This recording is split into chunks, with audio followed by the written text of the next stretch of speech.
প্রিয় বন্ধুরা, এই স্বল্প সময় হঠাৎ করে কিছু মুখে, যদিও আমার কবিতা জানা মানে লেখি আবৃত্তি করি, কিন্তু হঠাৎ করে বললেই সেটা কিন্তু হয় না।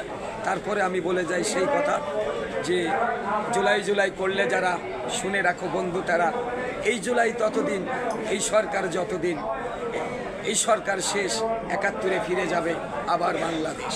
প্রিয় বন্ধুরা, এদেশ আমার, এদেশ আপনার, এদেশ আমাদের সকলের। আসুন না আমরা এই দেশকে ভালোবাসি, যে দেশের বুকে জন্ম নিয়ে নিজেকে গর্বিত মনে করি, সুবিশাল বিস্তীর্ণ আকাশের নিচে দাঁড়িয়ে নিজেকে গর্বিত ভাবি। সেই দেশটা যে ধ্বংস হয়ে যাক, এটা আমরা কেউ কাম্য নয়, কিন্তু তারাই চাইবে। যারা এই দেশকে ভালোবাসে না, যারা এই দেশের প্রতি ভালোবাসা নেই, তারা কখনো এই দেশের ভালোবাসা চাইবে না, ভালো কিছু চাইবে না। তা আসুন আমরা যারা একটু ভাবি আগামী দিনের কথা, ভাবি আগামী প্রজন্মের কথা, যে তারা কিভাবে ভালো থাকবে, আমাদের দেশ কিভাবে ভালো থাকবে, এটাই হোক আমাদের সকলের কামনা। আসসালামু আলাইকুম।